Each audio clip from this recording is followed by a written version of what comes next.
All right, welcome to section 8.4. Let's see what we got in here. We only have 21 problems in this one, so that one's a little bit shorter. And I'm going to try to pay attention to this part right down here to do all of the pieces and parts when I need to. Some of them I don't need to, but we'll see. All right, so we have functions that are supposedly polynomial. We're supposed to say yes or no on the polynomial piece of it, and then we're supposed to identify the degree and the type. All right, so let's look at what a polynomial means. Terminology. Polynomial. Polynomial.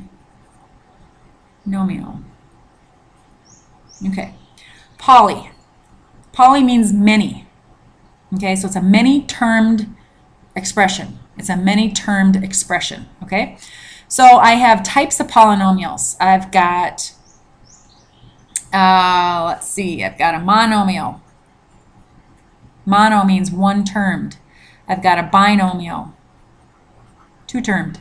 I've got trinomials, three-termed. Anything more than three is called a polynomial, meaning many-termed. Okay?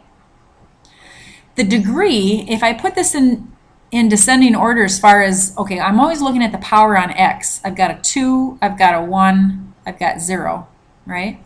I put them in descending order, meaning 2, 1, 0. I put them in this order. Then the highest power on x is the degree. So this is a second degree polynomial.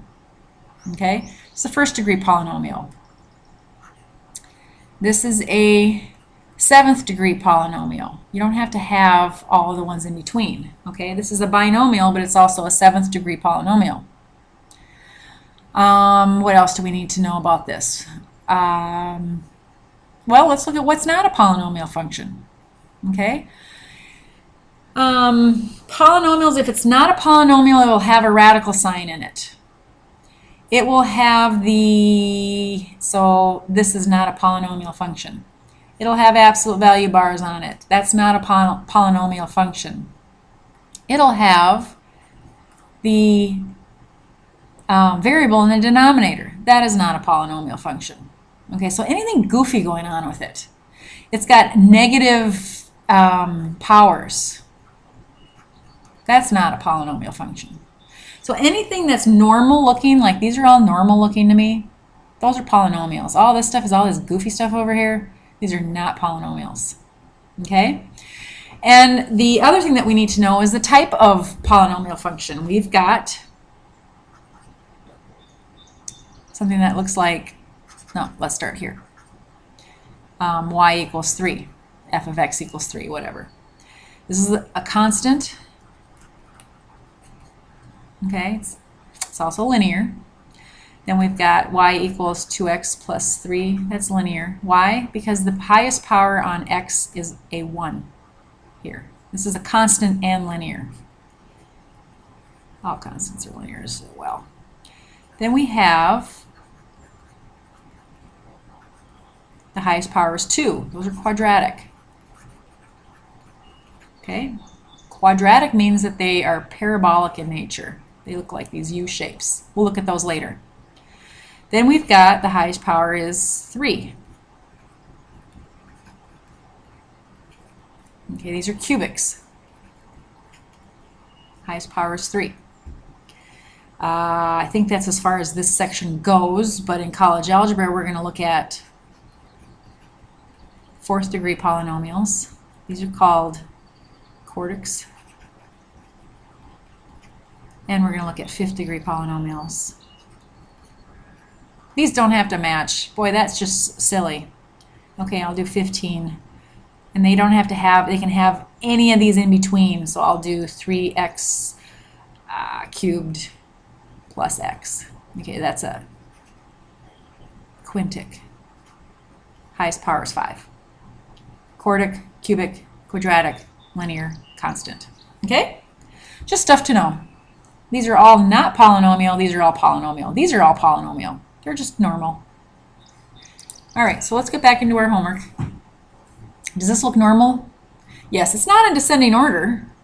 Okay, I could I would want to rewrite that as f of x is equal to negative 2x cubed plus 6. I want to retain my signs. This is a negative and this was a positive. I want to put it in descending order so I can see what the highest power is, but it's definitely polynomial. Okay, there's nothing funky going on there. And I've got a third degree because my highest power is a 3. Okay, so I'm going to come down here and say it's a third degree polynomial. And what type is it? Well, we're going to go over here and say the third degrees are all cubic. If the highest power is 3, then it's a cubic. So I'm going to come down here and say it's a cubic function. Excellent. Now, the reason I'm getting this thing right here, this little clock, is because I am uploading 8.3 onto YouTube, and when I do that and do something else at the same time, I slow my computer down. So every time that I want to do anything in here, it's going to give me this, 3 to 5 second clock. It's just going to be a little bit slower. Okay, so bear with me. I'm trying to do two things at once here. All right, definitely polynomial, definitely third degree, definitely cubic. Not going to do all of these. You've got enough information down in here that you don't need all of them done. All right, so I can rewrite this one if I want. I don't have to, but if I want, I can. I'm going to write it in descending order. My 9x is negative, my 8 is positive. I can see my highest power is 1. I can definitely see, yes, it is a polynomial function. Absolutely. It's got 2 terms, so it's a binomial, and it's got a first degree. The highest power on x is 1. So yes, it is a binomial polynomial with a degree 1. That's hard to say. All right. Let's see what else is in here. Hopefully we're going to get to some that aren't polynomials. That's polynomial. That's a linear. Highest power is 1. Blah, blah, blah. Come on. Funky. Negative. Does this represent a polynomial function? No, it does not. It is not a polynomial because I've got something goofy going on there. I can't have negative powers. If it's a polynomial function, what is its degree? Well, one of my choices down here is saying, again, it's not a polynomial function. Okay, I'm just going to go through this with you because it's so weird. And then it says, if it's a polynomial function, what is its type? Again, it's not polynomial. Okay, so you just have to keep telling it that. That's why I did it, because it's kind of silly. So anything goofy going on, these negative signs, this is definitely polynomial, linear, first degree. There's nothing fancy going on with that one. This one's got an absolute value bar around it. So this one, if the question was asking you, it might, no, it's not going to, but if it asked me if this is polynomial, it's definitely not polynomial. However, it is definitely a function, okay? So the absolute value are these bars around it. Okay, so we have the absolute value. And we put these longer bars and then we put something in the middle here. And the definition is what you really need to know. That the formal definition of the absolute value is distance from 0. If you remember that, distance from distance, no, distance from 0. Distance from 0. If you remember that, you've got the definition down pat. Because the thing is can a distance be negative? Can I walk negative 2 miles? Can my pen be negative 2 inches from my finger? No, it can never be negative. So whatever comes out of this thing is always a positive value. Let's look at the number line. Come on. We've got 0, we've got 1, we've got 2, we've got negative 2 and negative 1. What is the distance between here? Well, it's 1. What is the distance between here? It's 1. What is the distance between these two numbers? 2. What is the distance between these two numbers? 2. So the absolute value of any negative number is a positive value. So the absolute value of negative 2 is positive 2. The absolute value of 2 is 2. What is the distance between negative 2 and 0? It's 2. What is the distance between 0 and 2? 2. That's what it's asking you. All right, now these are really easy to calculate. Okay, I have f of x. I'm just going to show you something here, x plus 7. I want to evaluate at 2.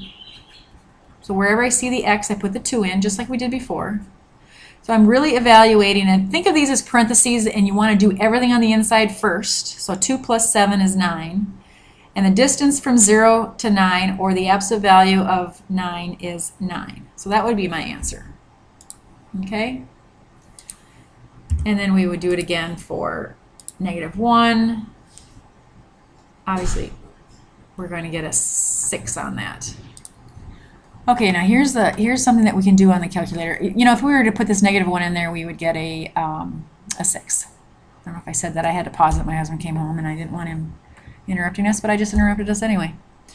All right, so catalog down here in blue on the calculator.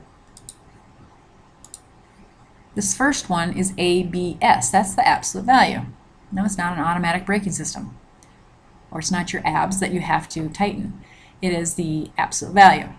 So if we hit a number 1, no, let's try that again. Let's just hit it is on number 1, so we just have to hit enter.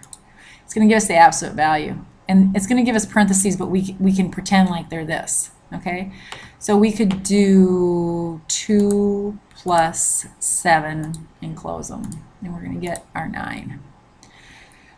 Let's try it again with a negative in there. Enter. Let's put something bigger than -1, like bigger than -1.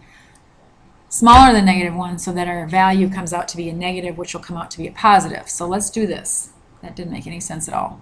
I'm taking the same function, okay, and I want to evaluate f of -9.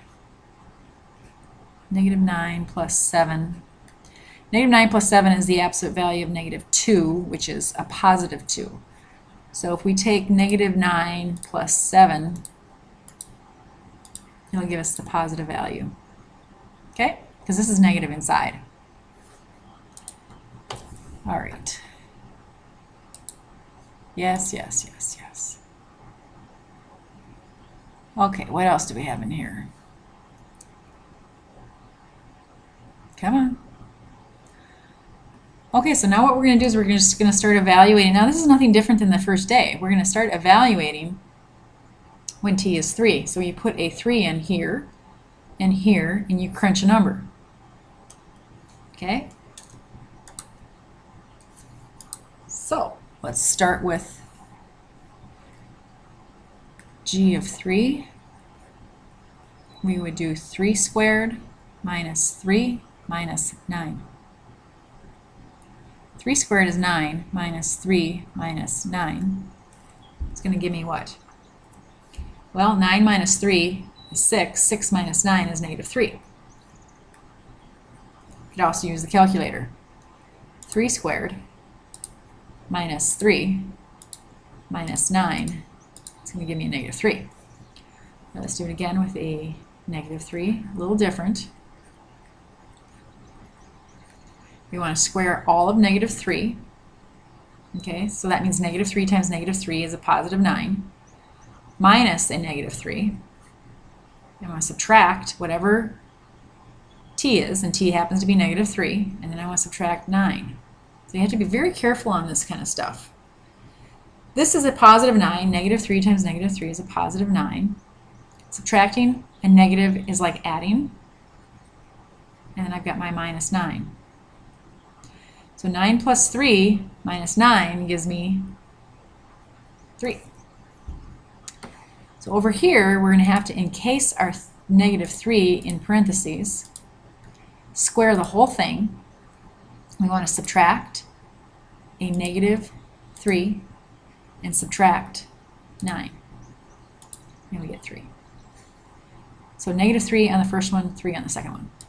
Okay, so all you're doing is you're inserting these values. You're evaluating the function at this particular number.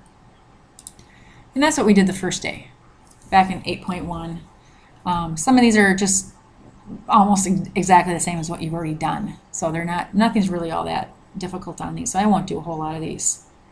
Some of these values are undefined. When would it be undefined? Well, that's when the denominator is 0.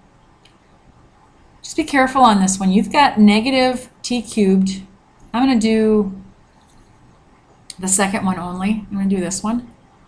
Okay, just because it's a negative and they got negatives in there, so we just have to be really, really, really careful with our signs. And usually, when people encounter negatives, things get mixed up and messed up. I wanted to say both of those and they came out wrong. So we have minus, and then we have a t here, so I'm just going to put parentheses around it with a cube. Then we have minus 3 with a t, and it's supposed to be squared. Sometimes this helps. Plus t plus 7. So now I'm putting in everything that I see exactly how I see it except for the t's. Now if t is negative 3 right here, I'm just going to put a negative 3 on the inside of each one of these. Sometimes that helps. Okay? So I'm going to take negative 3 times negative 3 times negative 3. That's what this says. Take negative 3 cubed. Negative 3 times negative 3 is 9. 9 times negative 3 is a negative 27, but I still have this negative on the outside. So this is a negative, shoot. Okay, I don't know where my eraser button is. I have my negative on the outside, that's this one. The inside was a negative 27. That's what I wanted to write. Then I've got this negative 3. Then I've got this, negative 3 times negative 3, that's what this is. That's a positive 9. Adding a negative is like subtracting. So we don't want to make things more complicated than they are. Okay, the opposite sign of a negative is a positive. So this is just 27. That's what this says. Take the opposite sign of a negative 3 cubed. Then I have a negative 3 times a 9. That's a negative 27. Then I've got my subtracting a 3 and my adding a 7. This is 0, 27 minus 27, so I really only have negative 3 plus 7, which is a positive 4. Let's try that over here. I'm going to try entering all of this in the calculator. Okay? I want a negative. I want to enclose this in parentheses. I want to raise it. Remember, this is my power key, to the third power. Then I want to subtract 3 times, and I got to get that one in parentheses, my negative 3, close it with a squared, plus a negative 3 plus 7.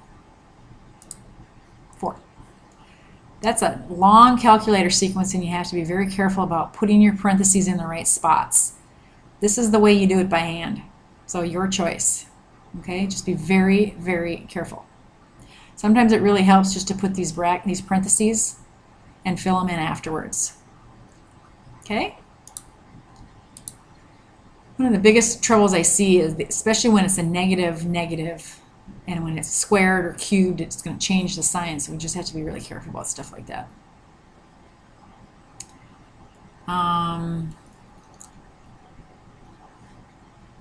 Let's see. I'm trying to make small talk when this thing is going, but it's kind of hard. There we go. All right. Same thing here. We would evaluate the function at 6. So I put a 6 in here, I put a 6 in there, I crunch the numbers. What happens if I put a negative 3 down there? Negative 3 on the top is fine, I get a negative 8. But 3 and a negative 3, so negative 3 plus 3 makes a 0. That's undefined. So this one I actually get an answer. I'm going to fill it in here. And this one is undefined because I have a negative 8 divided by 0, and I can't do that. Remember that? Remember this? Negative 8 divided by 0. Anything that when you divide by 0, I get this error. It's not defined. Okay? So those are pretty simple and straightforward. We're just going to evaluate at whatever given value of x that you have. You're going to be careful with denominators that make things undefined, so you're not in the domain of, remember the domain and range, that kind of stuff. That's what we're looking for. Jesus, this is getting slower and slower. Okay, we're supposed to evaluate f of 2 and probably another one. Okay, so you're just going to put in a 2 here and a 2 there. Maybe we should do this one. Let's do this one. All right. f of 2. 7 times 2 squared minus 1 over 2 squared. I'll do it by hand. 2 squared, 2 times 2 is 4. 2 squared, 2 times 2 is 4. Now I'm going to do my multiplication before my subtraction, so I'm going to have 28 minus 1 over 4, which is 27 fourths. Okay, so do I get a value? Yes, I get a value. I get 27 fourths. 27 fourths. And then we're going to do a negative 3. We're going to do the same thing again. Just be careful. Put them in parentheses here. Okay? Negative 3 squared is a positive 9. When you're using your calculator, you're going to use these parenthesis keys. Okay, that's the only thing that you really have to be careful of. Otherwise, they're pretty straightforward. All right.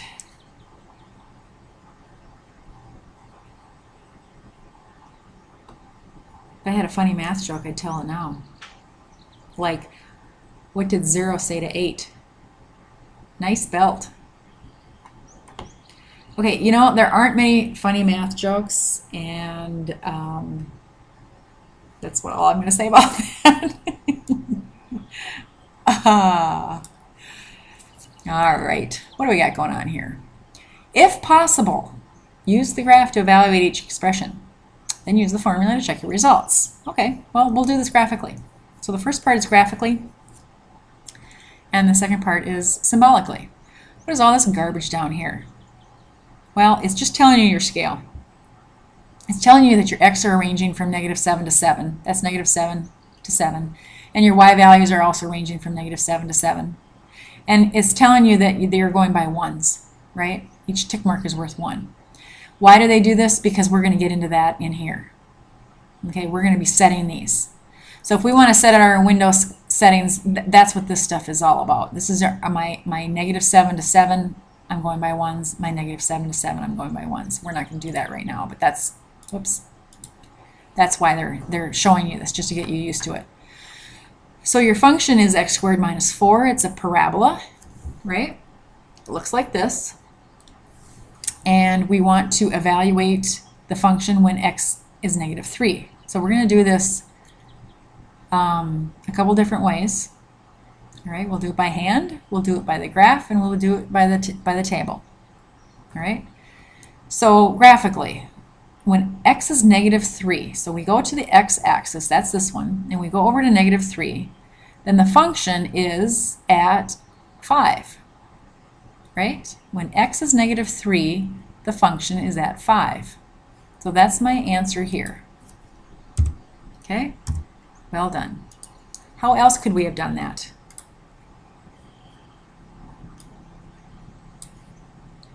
Well, we could have done it numerically.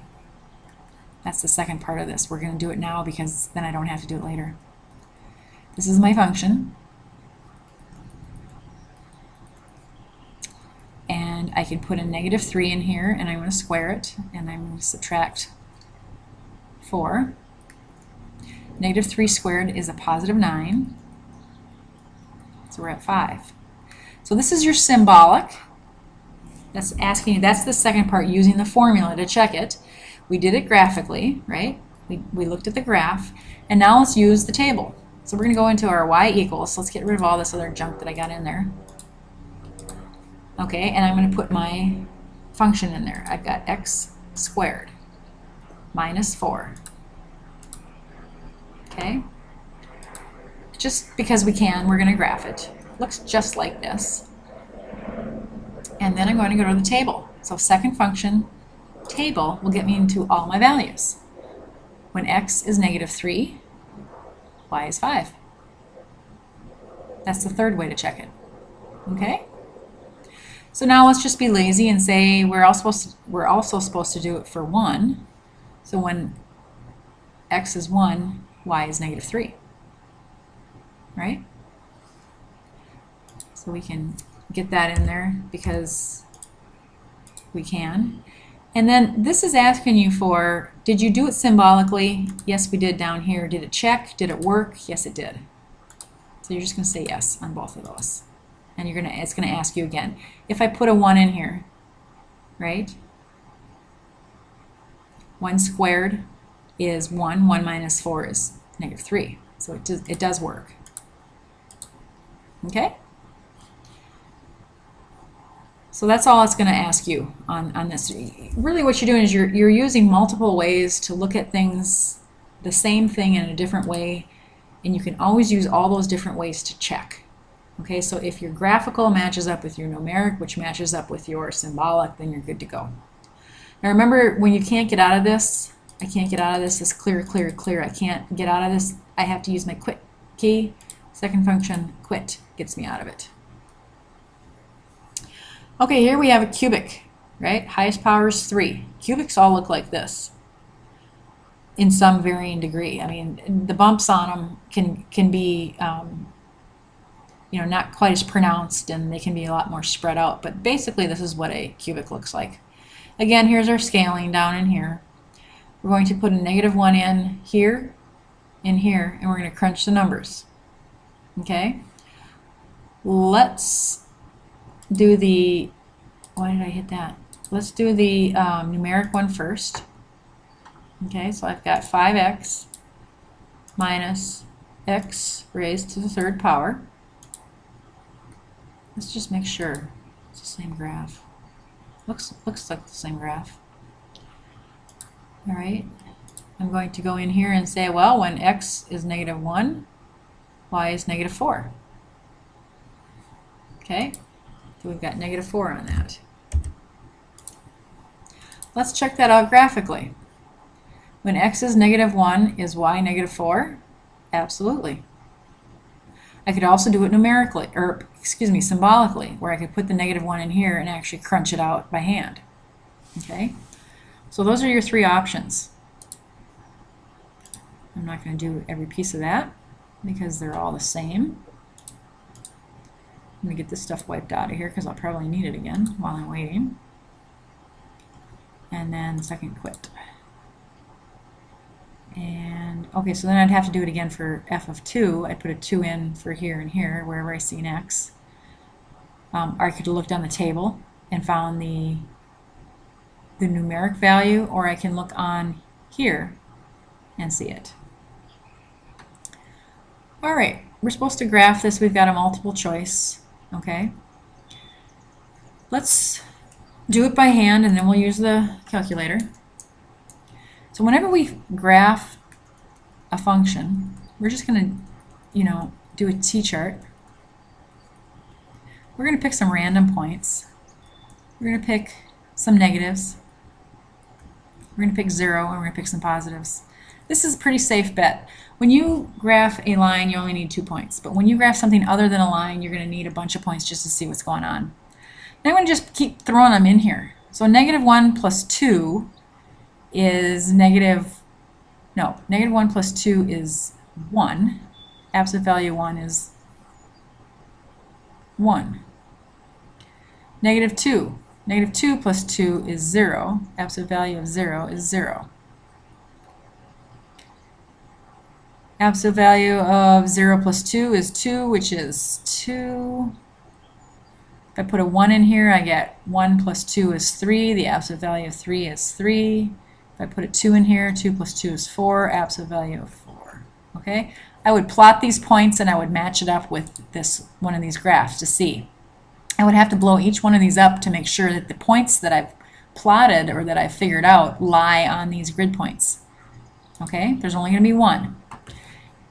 The other way to do it is to go into your catalog and hit enter because we want the absolute value. We're going to do x plus 2. Okay? And we're going to graph it. And we're going to pick off whichever one looks the, you know, this one's not, this point is off to the right hand side there. Can't be that one. The point is up higher, down lower. It looks just like this one. Okay, looks like a check mark. We can also go in there and check our values that we calculated out to see if these are all correct or not. And they are. Right? Gosh, I hope so. -1, 1, 0, 2, They didn't do negative 2. Yeah, negative 2, 0, 1, 3, and 2, 4. Okay? So in any case, this is the graph. A couple different ways you can check it. Okay, you can check it numerically, you can do it by hand, you can actually graph. Whichever one you want. I'll get rid of this. And here's a quadratic.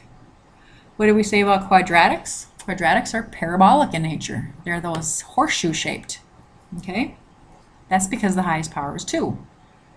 Now, when the leading coefficient on the highest power is negative, that means it's going to be a horseshoe that looks like this. It's upside down because it's negative right here. So let's just get that in our calculator and just see what we got going on here. I've got negative 0.5. I can do 1/2 as well. I'm lazy and I don't feel like it. X squared, and we're going to graph it just to make sure that we've got that thing, yep, upside down. Okay. I can do this by hand by making a t-chart. I can do f of x is equal to negative 1/2 x squared. I can do f, and I can do f of x. And I'm going to want to pick these same values. I want to pick a couple negatives, a couple positives.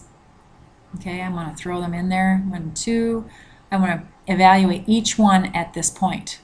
Okay, so I'm going to put a negative 1 in here, crunch the number, get my point. Negative 1, you know, this is an ordered pair. Negative 1, 1. Negative 2, 0. 0, 2. 1, 3. 2, 4. I'm going to do the same thing here. Okay, if I don't like using the calculator. So if I do like using the calculator, I'm just going to go over to my table and start picking values off of here. Let's just verify that negative 4 and negative 8 are on there. They are. At negative 2, we've got negative 2. So we can just fill this in, which we would have found off of our chart down here. And at 0, we've got 0, 0. And this corresponds to ordered pairs, right? Negative 4, negative 8 is the ordered pair. So we can use this button here for a little faster filling in. This one's 0, 0, 0, 0. We'll check our answer. Fantastic. And then we're going to check the graph by matching it up. Now these two are definitely out. They're tipped the wrong way. So we're really choosing between these two. And it's a matter of skinniness versus fatness. Do you see how this one's wider and this one's skinnier? Well, we're just going to have to blow these up and we're just going to have to see if these points are actually on there. 0, 0 is on there. That's this point right here. Okay, so let's pick another point. Is 2, negative 2 on there? Here's 2, and there's negative 2. Nope. It's not on there. So let's check the other one. Blow this one up. 0, 0 is on there, and 2 negative 2 is probably on there. You can't even, oh, these are going by 15s. Sorry. I forgot to check my scale. So 15 divided by 1, 2, 3, 4. So these are by 3. So 2, negative 2 is right about there. So that's on there. So this is the correct one. It's the skinnier one, I think. I'm not mistaken. Nope. It's not that one. What did I do wrong? God dang it. Oh, my scale is off again. Okay. So 2, I was looking at these as ones. These are all, this is 3, 6, 9, 12, 15. So my scale was off on that one too. So this is 2, 2. So this is the correct one. So sorry. Final check. So yeah, look at your scale. I don't always catch everything right away. All right, let's see what else is in here. We'll always fix them though. I'll never leave you hanging that way. Ooh, these are hyperbolas. These are hyperbolic functions, okay? Hyperbolic functions occur whenever we have a fraction here and the variables underneath like this. These all have asymptotes. These red lines where the functions can't cross are called asymptotes. And I really don't want to get into much of this, and I would encourage you not to graph this by hand because we'll get to those in college algebra. Okay? I would just use your calculator on this one. I mean, certainly you can just pick values and just start calculating out values. I mean, that's not an issue. But we're going to look at that asymptote in just a second. So we got 6 divided by, and then we want to divide by the whole denominator, so we have to have a parenthesis, so it's x minus 2. And we want to graph that. Now my calculator doesn't show the asymptote. Some do, some don't. This one doesn't. But you can see that it can't get to 2. It comes in from this side and it gets closer and closer and closer to 2, and then it just shoots down to negative infinity. And then it comes in from this side and it gets closer and closer to 2, but it shoots up to positive infinity. And why is that? Well, look at if I put a 2 in here. If I put 2 minus 2, I get a 0. 6 divided by 0 is undefined. So at this point, I have an undefined value. You can see that through the table too. It's got an error down it too. So it's the only point where we have, you know, we can't put a value in there. We can't get an answer back out because it's undefined, but we can get an answer everywhere else. So let's go back to the graph and let's match this up. This one and this one are backwards, so those are out. These two look good. The asymptote's on the wrong side on this one, so it's got to be that one. Scale's on, this time it's 10 by 10, which is what it's supposed to be, but these are probably going by 2s, aren't they? I'll bet they're going by 2s. 2, 4, 6, yes they are. So just be careful on stuff like that. 2, 4, 6, 8, 10. That's the kind of stuff I never check. I don't know about you guys, but so we'll clear that out of there. We'll quit that, and ooh, now we've got operations on functions. Okay, so we have, well, let's do, you know what, I'm going to do 18 first because it doesn't have the numbers in there. And I don't know why that one's first. It shouldn't be. Okay, so let's do 18 first, so we'll come back to 17. Okay, we have two functions, f of x and g of x. Okay, we're only labeling them differently with f's and g's so we can keep them straight. That's the only difference. We can do operations on functions. We can add them, we can subtract them, we can multiply them, and we can divide them. Okay, these are our 4 basic operations. So let's start out with, you know what? You know what I found in here? Because this is what I do when you guys are select all and then delete. I didn't know that was in there. So now I can use my screen more. It's a little easier. I was going in there and individually selecting things and I'd have to keep moving the screen around, but I can select it all. So you learn something new every day, don't you? Okay, so let's try, we have f plus g. So we want to add these functions. Okay? Addition is commutative. That means 2 plus 3 is 3 plus 2. It doesn't matter on the order. So I'm just going to take f, I'm going to add it to g. Now I don't need these parentheses because there's nothing in front of here, but I'm just going to contain them just so you can kind of see what's going on. This is like the f and this is like the g. Well, like I said, there's nothing to distribute or there's nothing goofy going on. So I'm going to just take the parentheses off, and you'll see why I need those parentheses when I get to that one. Oh, I should probably get rid of this. I'm going to minimize the ribbon. Okay, and now I can combine like terms. I've got x plus x, 1x plus 1x is 2x, 4 and 9 is 13. These cannot be combined, so I'm finished. So let's do a subtraction. This is why I contain them in parentheses. This is telling me to keep the x's. This is telling me don't get any values in there, just do it generically, okay? And that's why I did this one first, and then we'll do 17. Okay, so here we're going to do f minus g. Is subtraction commutative? Is 2 minus 3 the same as 3 minus 2? Absolutely not. So I have to make sure that I have f first. So I'm going to put these in parentheses just to remind myself that subtraction matters. And here I could take my parentheses off because I had a positive 1 in front of here and a positive 1 in front of here. So I have a positive 1 in front of here, so I can take those off. But I do not have a positive 1 here. I have a negative 1. So I have to distribute. And it's not just the x that gets that negative, but both do. So I have a negative x minus 9. Everything changes signs. Now I simplify. X minus x is nothing, 0 x's. 4 minus 9 is minus 5. So there's my answer there.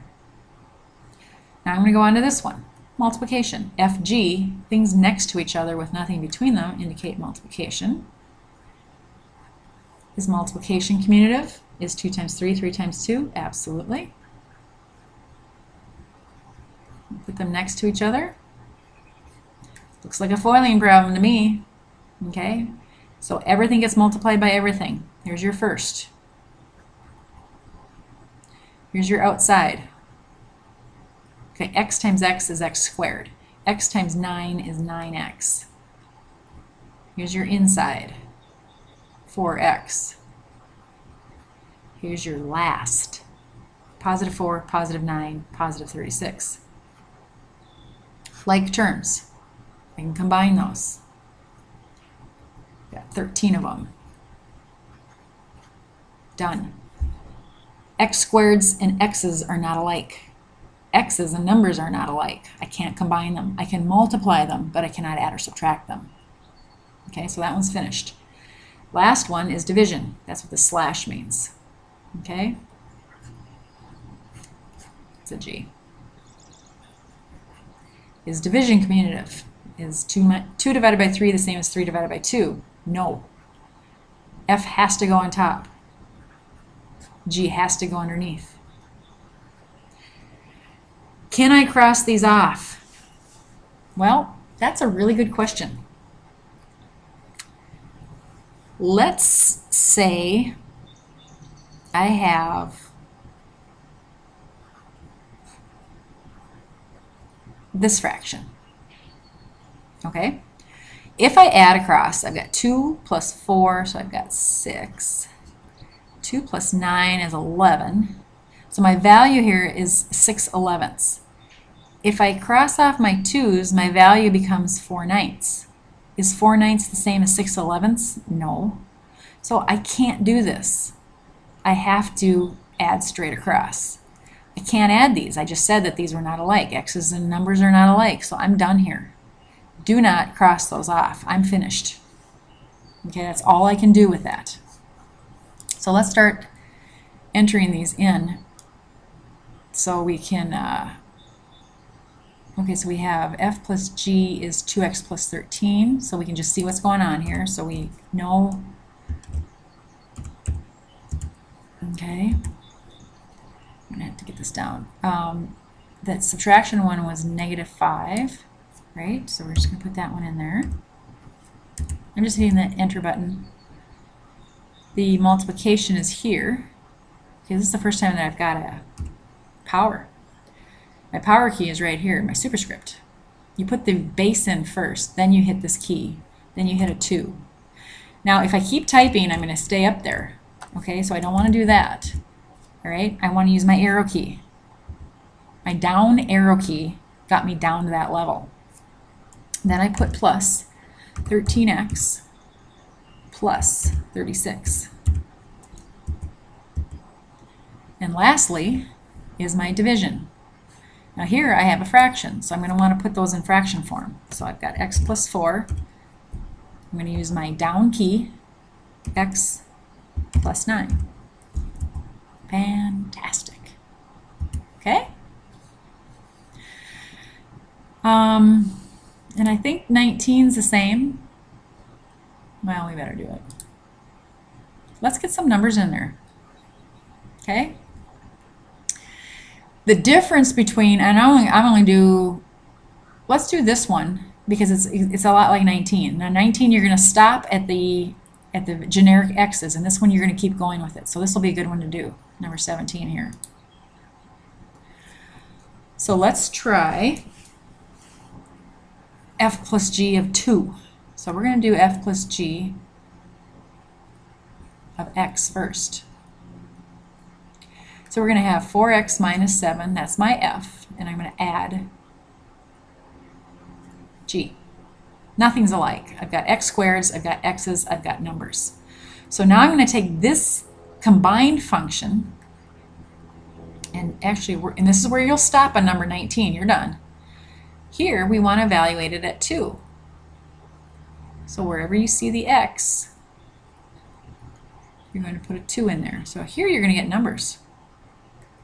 See how I needed to do this first on the other problem, and then we can do this step? So 4 times 2 is 8 minus 7 plus 5. This is 2 squared is 4, right? So we have 8 minus 7 plus 20. 8 minus 7 is 1, plus 20 is 21. Okay, so it's going to want the number in there. All right? Subtraction, same thing. This is going to be a subtraction. I'm not going to do all of these.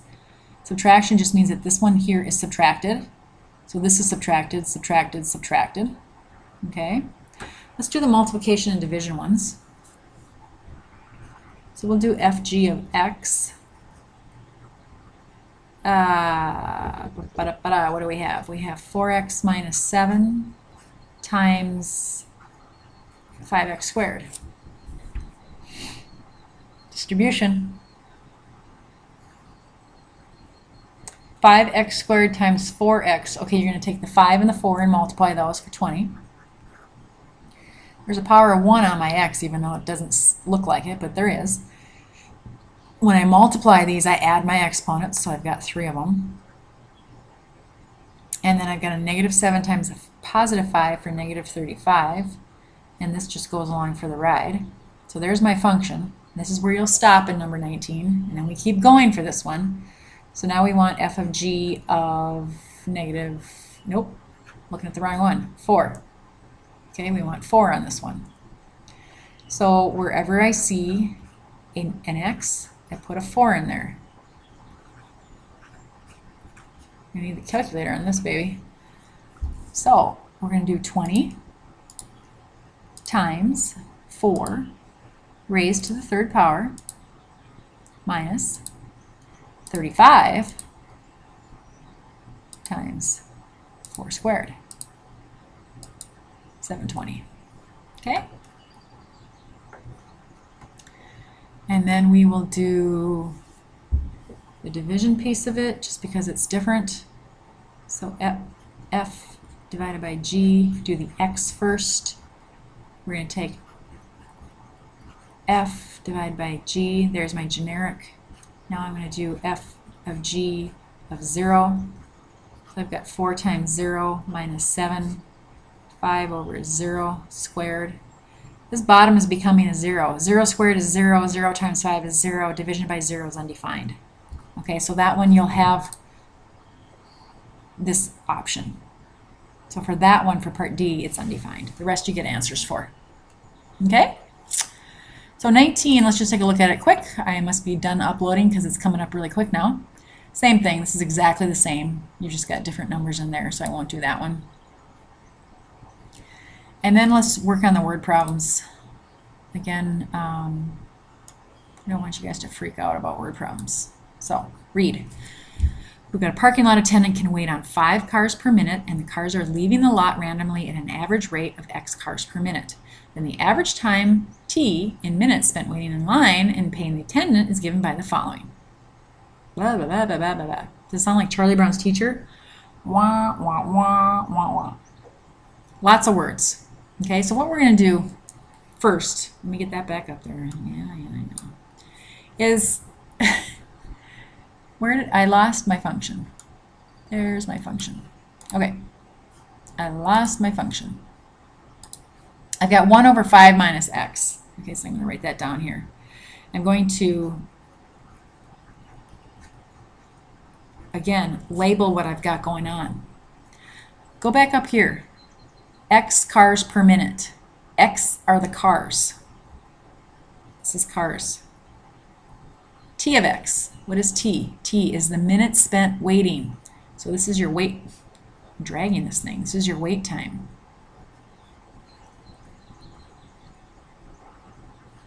Okay? So your wait time is dependent on how many cars are leaving. Doesn't that make sense? If there's a ton of cars in front of you, your wait time is going to be more. If there aren't any, or there's few, your wait time will be less. It's a function.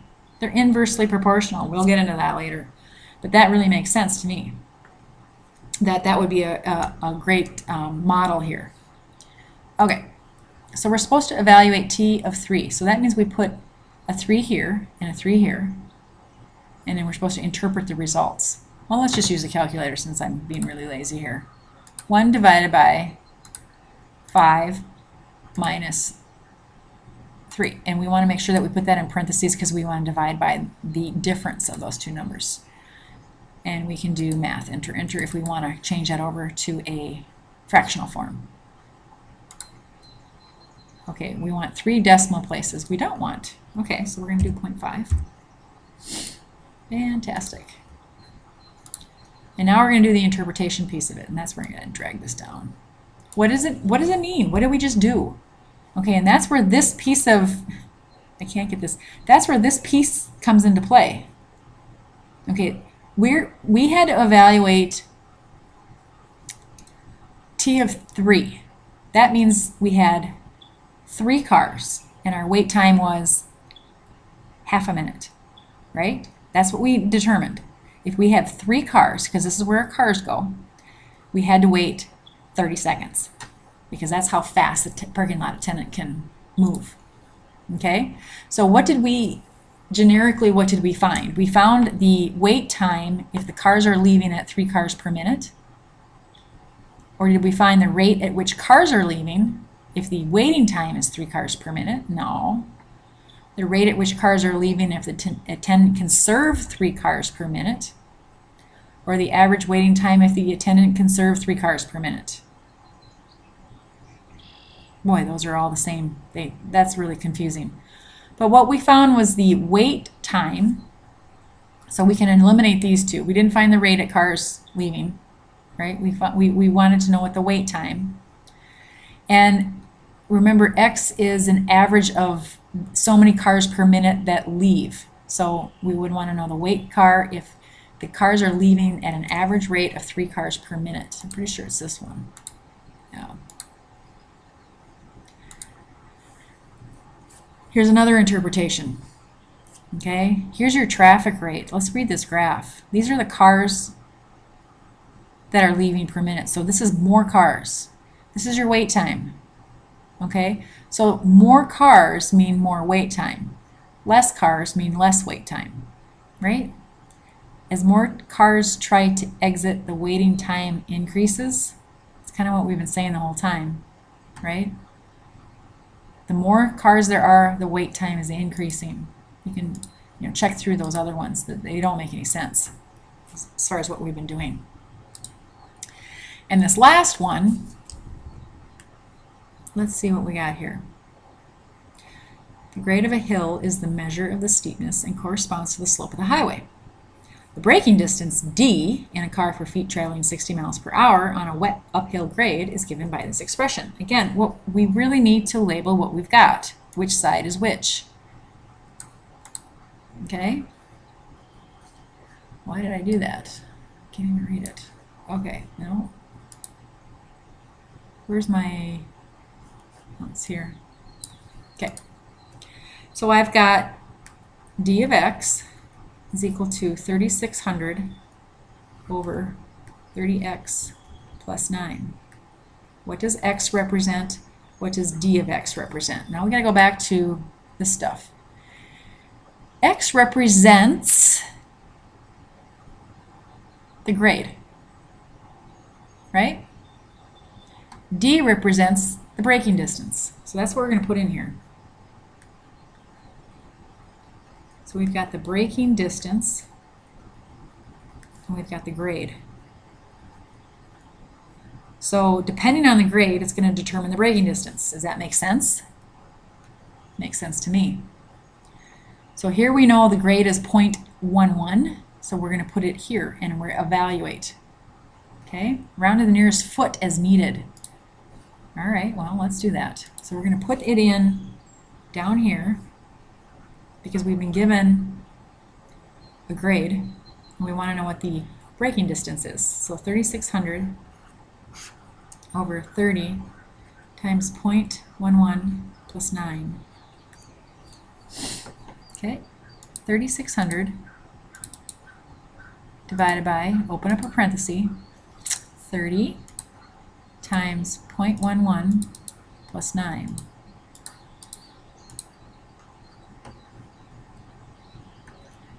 Okay, so if this car is traveling 60 miles an hour, it's wet, and there's a grade of 11% or 0.11. This is our braking distance, 292 feet. That's a lot. Rounded to the nearest foot would be 293, wouldn't it? We want to round to the nearest foot, so we want to round to this, since we're at over 5 here, we want to round up to 293. Now we want to find the grade for a braking distance of 270. Now see how we've been given this piece over here, and we want to know this piece over here, right here? Okay, so this is super helpful to label what you've got.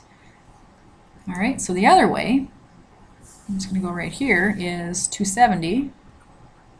That's my braking distance. And I want to solve for x.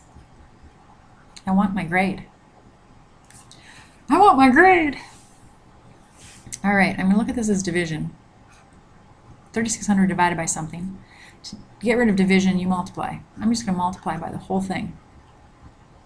Both sides.